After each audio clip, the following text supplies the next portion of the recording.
श्रीमद्भागवत महापुराणर प्रश्न महात्मा प्रसंगरे शौनकादि मुनि माने प्रश्न पचारुचंती। प्रश्नर महिमा संबंध में कहउचंती से जहाँ प्रश्न पचारुचंती तार चारोटी वैशिष्ट्य कथा कहउचंती। जैसे श्रेय मानक मध्यरे परम श्रेय, पवित्र मानक मध्यरे परम पवित्र, एवं जहाँ कृष्ण प्राप्ति कर जगतर कौन सी वस्तु प्राप्ति कथा कहूना जे केवल कृष्ण ही प्राप्ति, कृष्ण प्राप्ति कर एवं शाश्वत जोटा नित्य फल।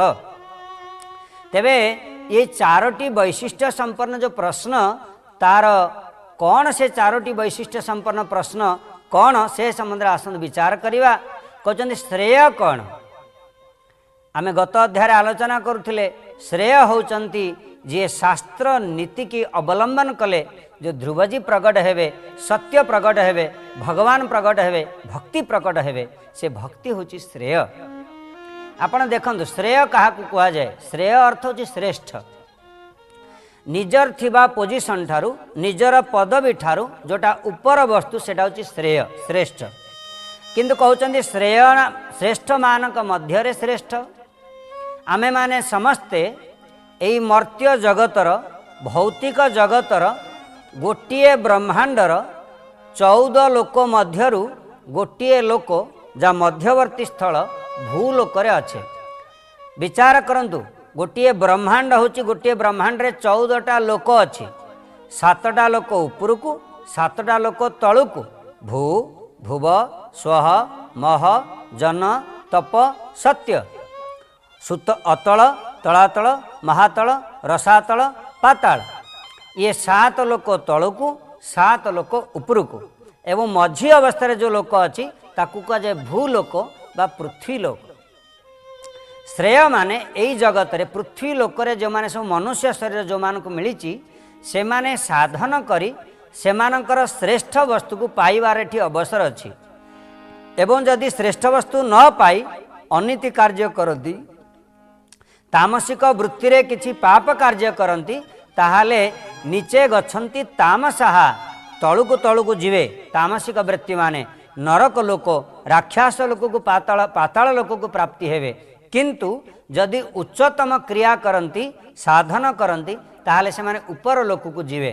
पृथ्वी लोकर अछंती, पुण्य कार्य कले, उचित व्यवहार कले, जगत रे कहारे अन्याय करिलेनी, से माने वर्णाश्रम धर्म को पालन कले, ताले से माने जीवे भूवलोक को, भू परे भूवलोक ऊपर लोक को जीवे, जहाँ होची पितृपुरुष मानकर लोक।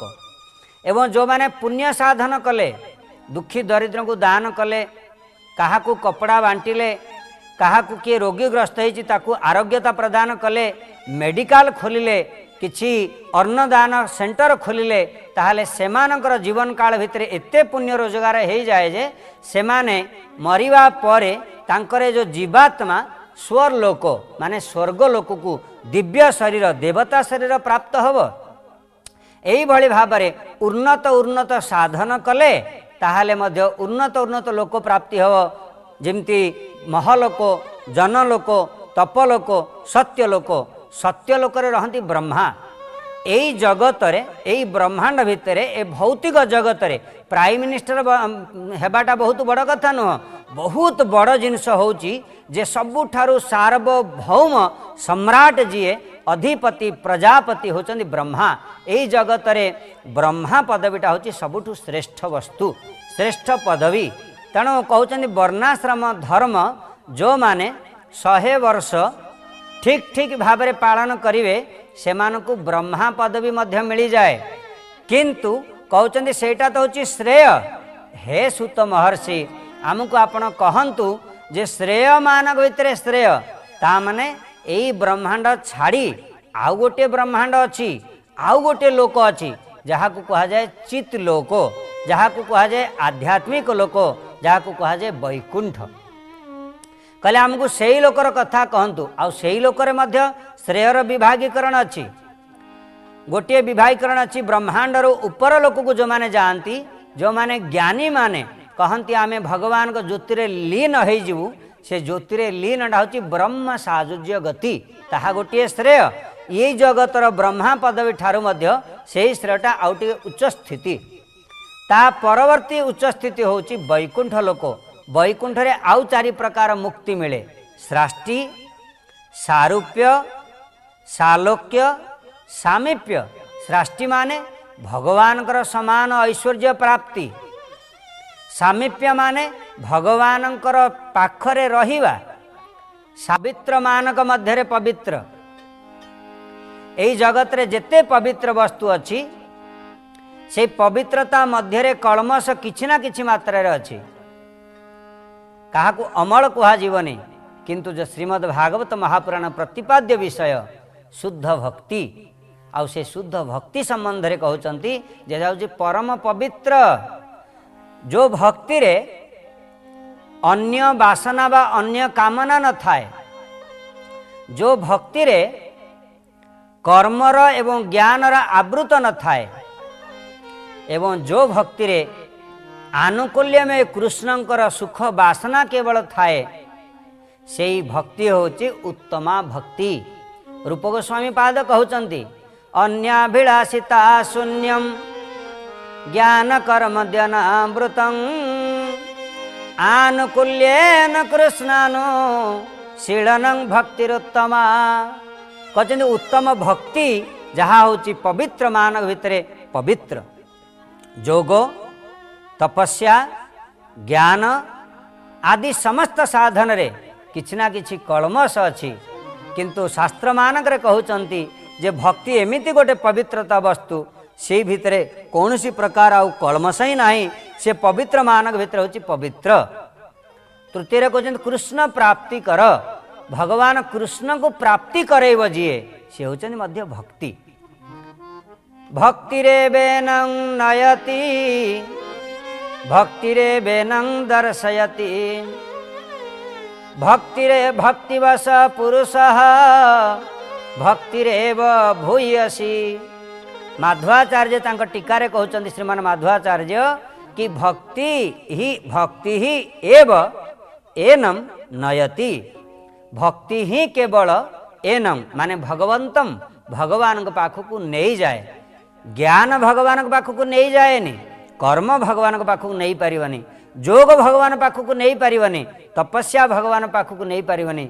यथा भक्ति ममर्चिता, जो भली भाव भक्ति मते प्राप्त करे दिए भगवान कहउचंती आउ केही मध्य प्राप्त करे पारिबनी। कृष्ण प्राप्ति करम, हे सुत महर्षि आपण सेही कथा कहंतु जो थे कृष्ण प्राप्ति हेवे, अर्थात शुद्ध भक्तिर कथा कहंतु। एवं शुद्ध भक्ति होचंती शाश्वत। एई जगत रे आपण गोटे साधना होची कर्म। कर्म आपण को फल दे देला परे कर्मटा नष्ट हो जाए। आपण गोटे घरे कर्म कले, आपण कर्म कर सारा पर आपण को मजूरी मिलगला 500 टंका, तापर आपण दाबी करि परिबेनी मते पुणी 5 टंका दियो, कारण कर्म तार फल को देकी से नष्ट हो जाए। ज्ञान मार्ग, ज्ञान तार मुक्ति प्रदान करिकी मुक्तिटा को दे देकी ज्ञानटा नष्ट हो जाए। एवं जोग मार्ग तार समाधि से दान कर देकी से मध्य नष्ट हो जाए।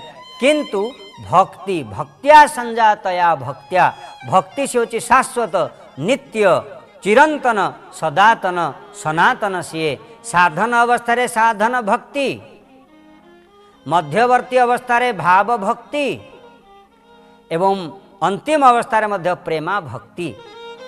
भक्ति द्वारा भक्तिर साधन करा जाए। भक्ति भक्ति के ही प्रदान करे। तम मैंने भक्ति कहीं कर आम मैंने किसी फल पाइबा पे कर्म करूँ, मुक्ति पाइबा पे ज्ञान साधन करूँ एवं समाधि पाइबा पे जोग साधन करूँ, किंतु भक्ति पाइबा पे आपन को भक्ति साधन करने को पड़ो। अतएव ये हूँ शाश्वत। साधन ठारू सिद्धि पर्यंत सबु स्तर रे भक्ति विद्यमान।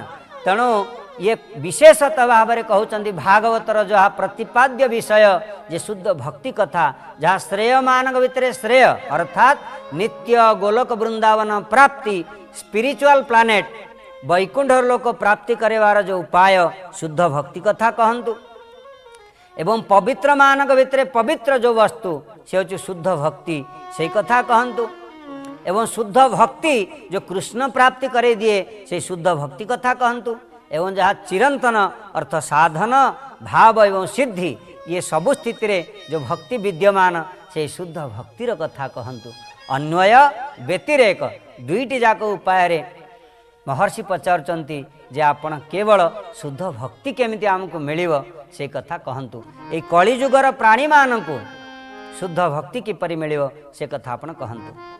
काहेकि चिंतामणि लोक सुखम सुरदो सर्ग संपदम प्रयच्छति गुरु प्रीतो वैकुंठम जोगी दुर्लभम। चिंतामणि जहाँ स्वर्गरे विद्यमान, जहाँ चिंता कले से देवे स्वर्गर जान बाहन अलंकार भूषण ताकू प्रदान करती। स्वर्ग संपदाम कल्पवट स्वर्गर संपद को प्रदान करती। किंतु गुरु यदि प्रसन्न हो जाती, गुरु यदि प्रीत हो जाती, संतुष्ट हो जाती, ताहाले कहते वैकुंठ लोक को मध्य दे दियंती, जहाँ जोगी मानक पई दुर्लभ। तेणु हे सुत महर्षि, आपण आमर गुरु एवं आपण आम पाखे वर्तमान प्रसन्न हुंतु। आमे सेही कथा पचारुचु जे आपण आम उपर प्रसन्न हेई एही जगतर अत्यंत दुर्लभ वस्तु को आपण दियंतु, जहाँ चिंतामणि देई पारिबेनी, कल्पवट देई पारिबेनी, एवं केवल आपण गुरु माने प्रीत हेले केवल ताहा देई पारिबे। तेणु आपण मते सेही गुरु भक्ति दान करंतु, शुद्ध भक्ति दान करंतु। जस्य प्रसादात् भगवत् प्रसादो जस्य प्रसादात् न गति कुतोऽपि जस्य प्रसादात् न गति ओ जस्य प्रसादात् भगवत् प्रसादो जस्य प्रसादात् न गति कुतोऽपि। कले जहाँकर प्रसादरु जहाँकर कृपारु शुद्ध भक्ति जागृत हुए एवं सबकिछि मिल जाए, एवं जहाँकर कृपा नहेले ये जागतिक वस्तु किछि मध्य प्राप्ति हुएनी। तेणु से गुरुंकर जहाँ आपण प्रीत अछंती, आपण मो उपरे प्रसन्न अछंती।